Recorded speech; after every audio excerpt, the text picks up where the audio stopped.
Hey guys, it's Krista Watson here from Christa Quilts, and on this week's machine quilting video, I'm going to talk to you about one of my go-to designs that I quilt completely using my domestic machine and a decorative stitch. It's super fun.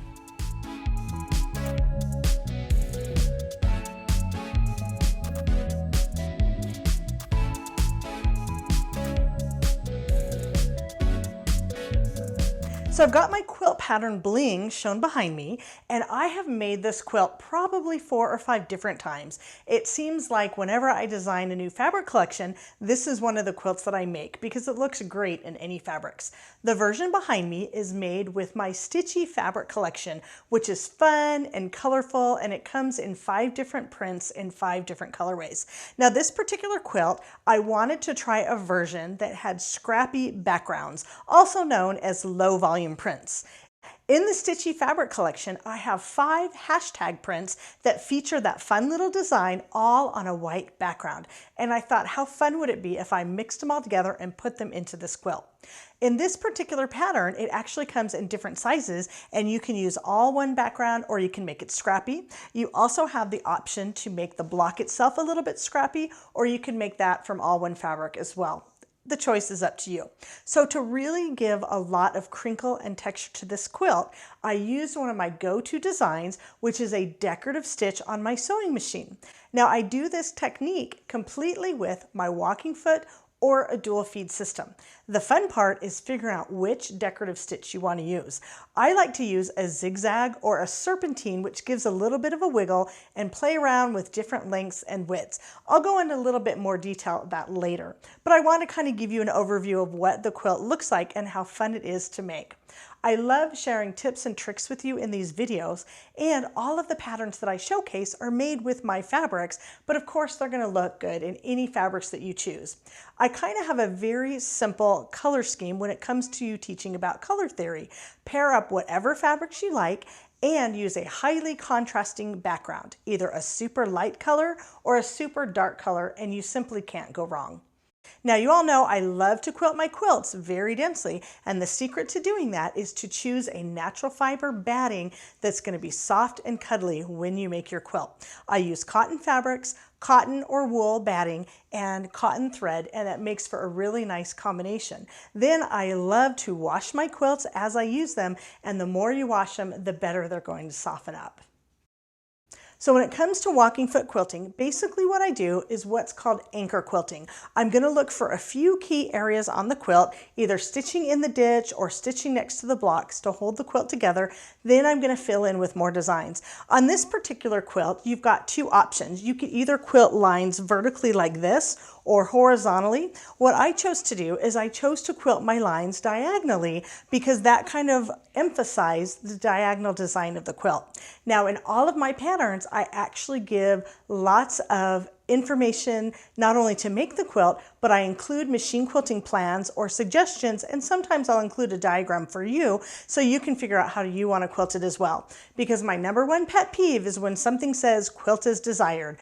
You'll never find that instruction in my patterns because I want you to have just as much success making your quilts as I do. Here are my pretty fabrics all cut up into the little units that I'm going to assemble into the blocks according to the pattern.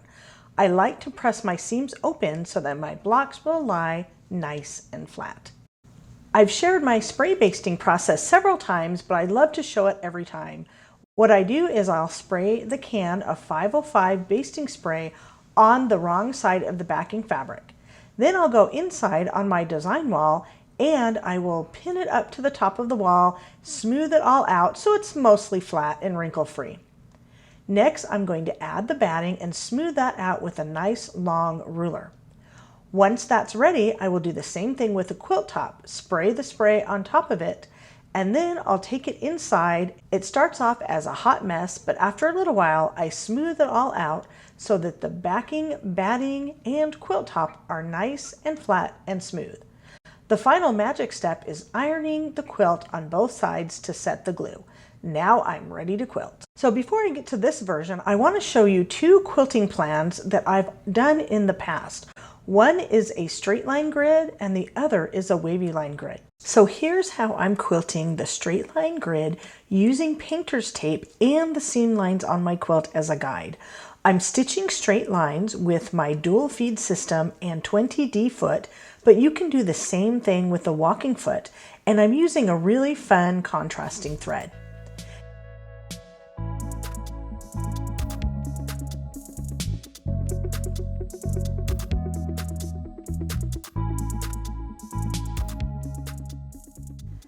In the second version, I am quilting wiggly lines by just rotating the quilt from side to side.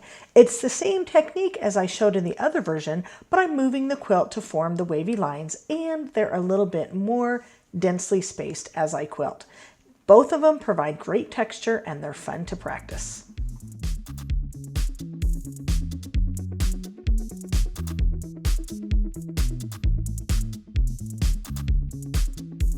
Now in another version, I quilted random straight lines all over the quilt in a pattern that I call shattered lines. So first I have anchor quilted vertical and horizontal lines in between the blocks to hold the quilt stable. Then I'm placing painter's tape randomly across the quilt to get that really dense texture. Another way you can quilt the straight lines is you can use a guide bar on your quilt to set the distance of the lines. So between the tape, following the seams, and a guide bar, I'm getting lots of lines stitched over this very busy quilt. No matter what fabrics you use, it's going to look great. No matter what quilting plan, it's going to look great. Notice how I'm using my gloves to hold onto the quilt and gently smush it under the machine. Again, this is my dual feed system on my Bernina. If you don't have one, you can just use a regular walking foot to get the same results.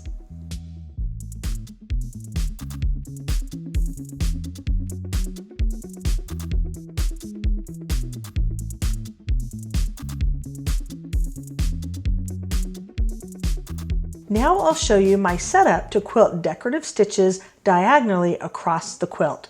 I'm using the number 4 serpentine stitch on my Bernina, and I've played with the length and width settings to create a nice pretty wavy line.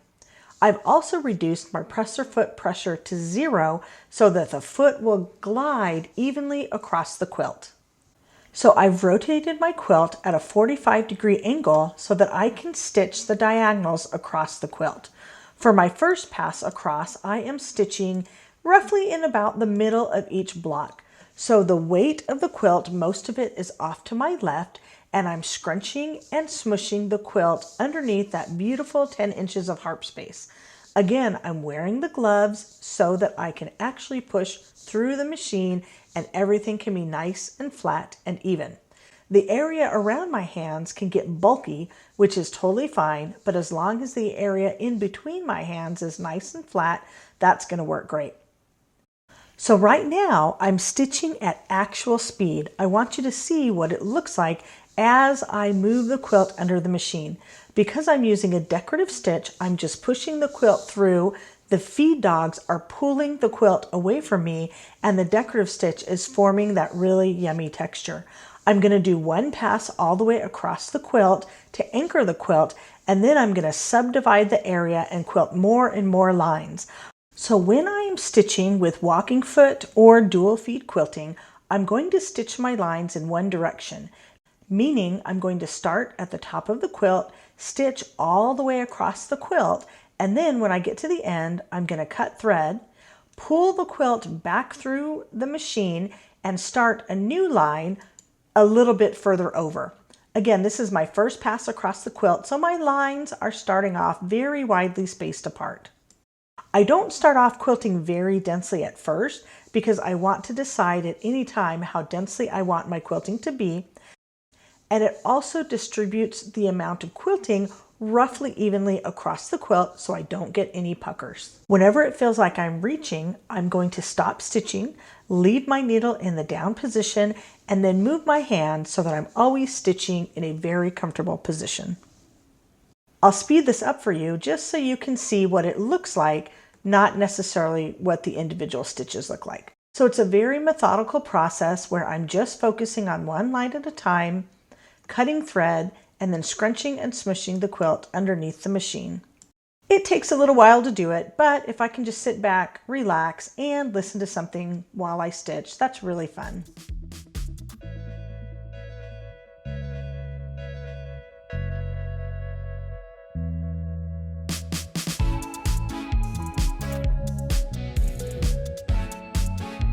I will continue to quilt my way all the way across the quilt. I'm roughly quilting in the middle of each block and then moving it over. Now, once I reach the midpoint of the quilt, I'm going to stitch all the way across, cut my thread, and then rotate the quilt 180 degrees so that everything that I have just quilted is now on the left side of the quilt and the unquilted area is on the right side of the quilt. So it's pretty methodical. I stitch starting on the right hand side of the quilt towards the center, rotate the quilt, and then continue in the middle where I left off, stitch in the middle back towards the other side of the quilt. So I'm stitching from right to center, rotating, and from center back to right. But from my point of view, I'm always stitching a line from the top of the quilt all the way across to the other edge, which is the bottom, or if it's rotated, it's a diagonal line. Here's a still shot of what it looks like under the machine while stitching on my Christa cabinet with those nice little bumpers that are going to keep the quilt from falling off the edge. Now I'm going back for my next pass across the quilt. So basically what I'm doing is I'm stitching lines roughly halfway in between my first pass of quilting. I'm going to do this over and over again, and you won't even really see much of the decorative stitching until I've quilted quite a bit of the quilt. Now, one of the tips or one of the reasons that I quilt my quilts so densely is that they hide a lot of imperfections. If your block seams don't line up, if your stitches don't look perfect, the best way to hide those imperfect stitches is to surround them with more imperfect stitches. Now you can see that I've started making more passes across the quilt, subdividing the area, and it's starting to fill in with all that yummy texture. Because I'm quilting a squiggly, dense texture, I don't have to mark anything. I can completely eyeball this design, and I'm not trying to line up my lines or make them perfectly evenly spaced. Okay, you know the drill. Let's do another pass across the quilt. Wearing the gloves helps me grip the quilt and I can keep on going, and I'm just stitching one line at a time. About this point, now you're starting to really see that texture. You can see it on the back of the quilt, and you can see as I'm still continuing to subdivide. It looks like my lines were about an inch apart, and now I'm going back and filling them in so they're maybe about a ½ inch to a ¼ inch apart. So maybe my lines start off at about 8 inches apart, and then they're going to be 4 inches apart, and then 2 inches apart, and then 1 inch, and then ½ inch. Subdivide and conquer as you go. If your blocks start off bigger, your anchor lines are going to be wider apart. If your blocks are smaller, your anchor or securing lines are going to be closer together. It just depends on the quilt that you're doing.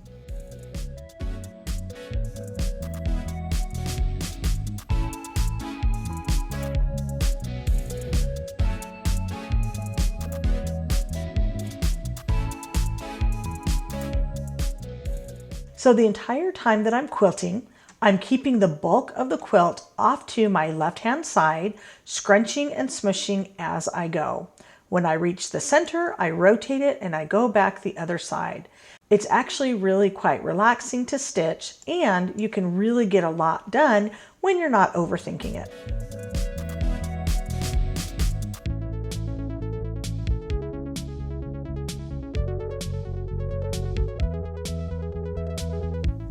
And again, here's my sewing machine set up with that wonderful Christa cabinet holding up the quilt and another quilt in progress on the wall behind me. Spoiler alert, I've shown how to make that Churn dash quilt behind me, so make sure you go and check out my other videos to see how I quilted that one. Again, those little bumpers around the side of my table, they come in a set of 2, and they're called Christa's quilt blocks. So you could put them on the back of your table, on the side, all around your table, and they'll pretty much fit on any sewing table that's 1 inch thick or less. So they're really versatile. Now I'm going to continue this process for the entire quilt, just stitching a fun line, edge to edge, all the way across my quilt. and I get to decide how densely or loose I want my lines to be.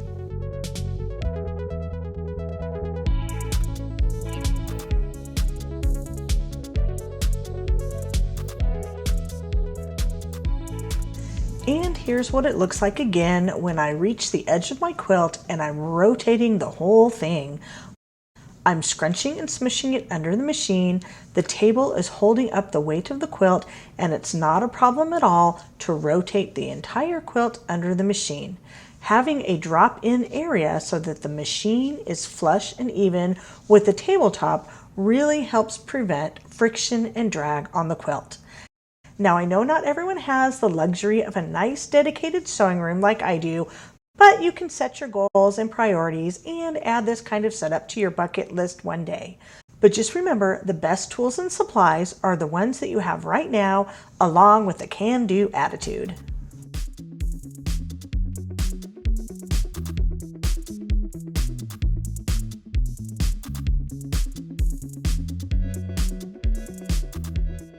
And there it is, my finished quilt with all that yummy texture. Of course, I have to photograph it. I have to get a nice flat shot and a pretty outdoorsy shot. Well, I hope you enjoyed taking a look at this version of my Bling pattern. I've made it several different ways and it always turns out great. If you make this pattern, leave me a comment. Let me know how you liked it and let me know any questions that you have. I'm here for you every step of the way. Until next time, happy quilting.